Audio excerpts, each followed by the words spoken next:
Assalamualaikum warahmatullahi wabarakatuh. Apa kabar anak-anak kelas 3B? Tetap sehat dan tetap semangat ya. Nah, pada pembelajaran kali ini kita akan belajar di tema 3, subtema 4, pembelajaran 1 dan 2. Nah, di sini sudah terdapat bacaan mengenai bertani garam. Garam dihasilkan dari air laut. Di pinggir pantai, petani garam membuat ladang garam. Ladang garam ini berbentuk tambak-tambak untuk menampung air laut. Ladang garam terbentang luas di pantai yang tidak memiliki banyak sungai. Contohnya di pantai utara Pulau Jawa, Madura, Sumatera, Sulawesi, dan pantai-pantai di daerah Nusa Tenggara. Nah, bagaimana proses menghasilkan garam?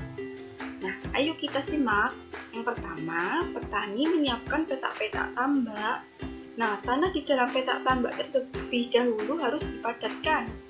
Setelah tambak garam dibuat, lalu diisi air laut dengan kedalaman tertentu. Air laut yang terkena sinar matahari akan menguap dan meninggalkan kristal-kristal garam. Untuk mendapatkan lapisan garam yang tebal, setiap hari harus ditambah air lautnya. Hal ini untuk menggantikan air laut yang menguap. Nah, setiap sekitar 210 hari atau setelah musim kemarau berakhir, lapisan garam di dasar tambak pun harus segera dipanen. Nah, memanennya juga jangan menunggu musim hujan tiba. Mengapa? Sebab kualitas garam akan menurun atau tidak bagus. Garam-garam setelah dipanen lalu dijual ke pabrik untuk ditambah zat iodium dan dikirim ke daerah-daerah. Nah, ini ya untuk gambaran dari tambak-tambak atau petak tambak dari garam. Kemudian ini ketika petani sedang memanen atau menghasilkan kristal-kristal garam. Nah, setelah tadi membaca, kita akan mencoba menjawab. Bahan dasar pembuat garam adalah yaitu air laut. Kemudian nomor 2, contoh daerah penghasil garam di Indonesia adalah Pulau Sulawesi. Nah, yang ketiga, proses perubahan wujud yang terjadi pada pembuatan garam adalah menguap. Ya. Yang keempat, pernyataan yang benar adalah air menguap karena terkena sinar matahari.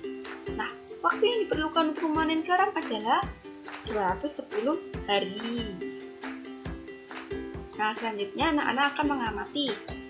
Nah, waktu yang dibutuhkan petani garam untuk mengisi satu petak air laut adalah 2 jam. Nah, berapa lama waktu yang diperlukan dalam satuan menit? Satuan jam dapat diubah menjadi menit. Nah, di sini ada keterangan 1 jam sama dengan titik-titik menit. Ayo diingat kembali, 1 jam sama dengan 60 menit. Nah, jadi untuk pertanyaannya, jika tadi petani membutuhkan 2 jam, maka 2 jam sama dengan 2 dikalikan 60 menit sama dengan 120 menit. Ya, jadi waktu yang dibutuhkan petani garam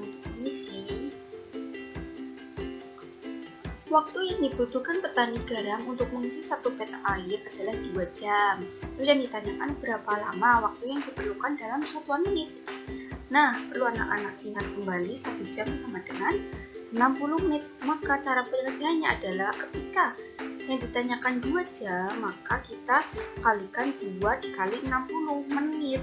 Nah, sama dengan 130. Jadi waktu yang dibutuhkan petani garam untuk mengisi satu petak adalah 120 menit. Nah, untuk memanen satu petak garam, petani harus memerlukan waktu 90 menit. Berapa lama waktu yang diperlukan dalam satuan jam? Nah, ini kebalikannya ya. Dari 90 menit kita pecah dulu. 60 menit ditambah 30 menit. Kenapa 60? Karena sudah diketahui bahwa 1 jam itu tadi 60 menit. Maka 60 menit itu sama dengan 1 jam, kemudian sisanya adalah 30 menit. Jadi waktu yang dibutuhkan untuk memanen satu petak garam adalah 1 jam 30 menit. Kemudian setelah memanen garam, petani membawa garam hasil panen ke pabrik. Waktu yang ditempuh petani menuju pabrik dengan berjalan kaki adalah 1 jam 20 menit. Berapa lama waktu yang dibutuhkan dalam bentuk menit? Nah, 1 jam 20 menit sama dengan 1 jam. Dikurangi 60 menit. Nah, 1 jam itu berapa? Nah, sudah kita ketahui bahwa 1 jam adalah 60 menit. Maka nanti di sini 60 menit ditambahkan 20 menit sama dengan 80 menit. Ya. Oke, selanjutnya. Nah, sini kita akan berlatih mengenai satuan waktu. 1 jam sama dengan 60 menit. Terus 1 menit sama dengan 60 detik. Nah, ini untuk tabel kuning harus selalu diingat anak-anak. Nah, berarti 1 jam itu 60 menit, 2 jam 120, 3 jam itu 180 menit, 4 jam 240 menit, dan 5 jam adalah 300 menit. Oke. Yang pertama, 1 jam 45 menit jika dijadikan menit. Kita lihat 1 jam itu berapa menit. Oh, ternyata 1 jam itu 60 menit. Maka di sini tulis 60 ditambahkan, karena sini sudah menit, maka akan tetap dituliskan 45. Kemudian 60 ditambah 5 adalah 105 menit. Selanjutnya, 2 jam 50 menit. 2 jam sama dengan, kita lihat di tabel, 120 menit. 120 menit. Kemudian 50 menitnya ini tetap ya. Nah, setelah ditambahkan sama dengan 170 menit. Nah, selanjutnya 3 jam 5 menit. Kita lihat 3 jam merupakan 180 menit. Tulis di sini 5 menitnya tetap. Nah, 180 ditambah 5 sama dengan 185 menit. Kemudian ada 6 jam 16 menit. Nah, karena kita tidak ada, maka kita kalikan terlebih dahulu. 6 dikalikan 60 berapa? Nah, ketemunya 360. Terus kemudian 16-nya tetap. Maka sama dengan 360 tambah 16 adalah 376 menit. Kemudian ada 7 jam 60 menit. Kita lihat 7 jam itu tidak ada ya di dalam tabel, maka kita mencarikan sendiri. 7 dikalikan 60 berapa? Dalam 420 menit. Nah, 60 menitnya tetap.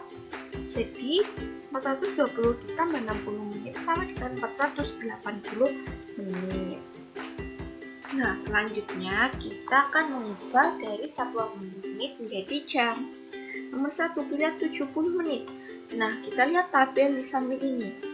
70 menit, yang mendekati 70 menit tapi tidak melebihi dari 70 menit itu yang mana? Oh, yang mendekati itu yang ini.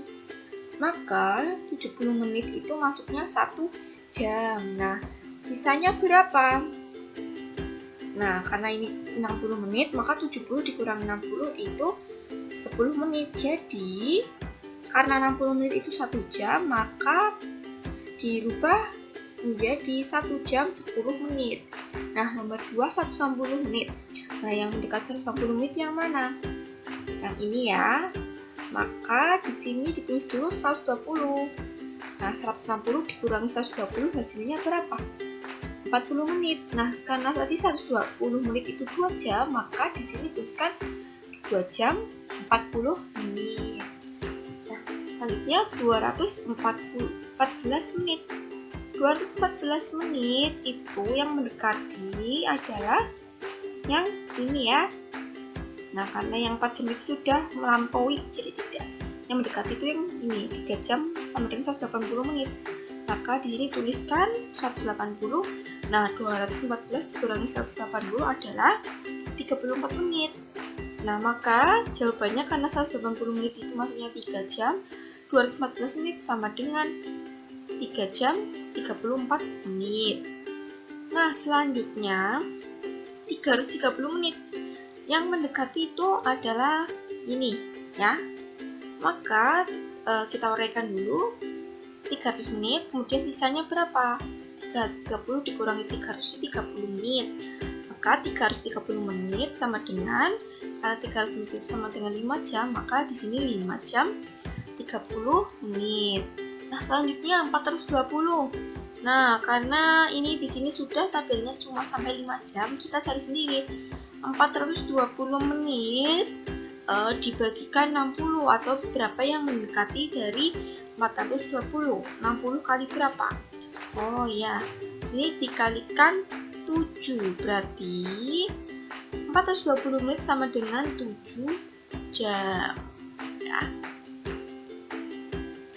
Selanjutnya, anak-anak akan mengamati beberapa gambar. Nah, di sini dikatakan dalam keluarga penting untuk mempunyai sikap bersatu. Kemudian memberikan tanda centang pada gambar yang menunjukkan sikap bersatu dalam keluarga. Di sini ada gambar anak yang sedang menyapu dan anaknya sedang bermain dengan kakak dan ibunya, di mana yang merupakan sikap bersatu dalam keluarga. Nah, ternyata yang menunjukkan sikap bersatu yang ini ya. Nah, selanjutnya ada gambar anak sedang membantu ibu mencuci piring. Kemudian ada menonton TV sendirian, menjemur pakaian sendirian, terus belajar dengan adik, ini bermain dan juga memasak ya. Dan ini mencuci motor bersama-sama, mana yang menunjukkan sikap bersatu. Kita lihat. Nah, yang diberi centang adalah ini ya, mencuci piring secara bersama-sama, belajar bersama, dan juga mencuci motor secara bersama-sama. Nah, di sini ada ilustrasi. Hai, namaku Edo. Aku bersekolah di SD Nusantara. Setiap pagi sebelum berangkat sekolah, aku merapikan tempat tidurku. Aku menolong ibu menjaga adikku. Ketika ibu memasak sarapan, pada sore hari aku membantu ibu menyiram bunga dan pohon di kebun. Pada malam hari, ayah dan ibu membantuku mengulang pelajaran di rumah. Nah, di rumah kami saling tolong-menolong. Tolong-menolong membuat pekerjaan menjadi mudah dan ringan. Aku pun menjadi semakin sayang kepada ayah dan ibuku. Bagaimana dengan ceritamu? Nah, di sini anak-anak juga bisa menceritakan ya tentang aktivitas anak-anak di rumah. Nah, setelah tadi kita belajar mengenai sikap persatuan atau sikap bersatu, maka persatuan juga akan muncul di segala hal ya. Nah, persatuan itu akan membuat segala sesuatu menjadi mudah dan indah. Tidak hanya bersatu di rumah, namun bersatu juga dapat dilakukan saat olahraga permainan. Contoh olahraga permainan adalah sepak bola. Untuk bisa bermain bola, kalian harus dapat membawa bola dengan kakimu juga gawang, seperti ini ya. Nah, ini juga menggiring bola. Beberapa teknik atau cara untuk menggiring bola, bisa menggiring bola dengan kaki bagian luar, ini ya.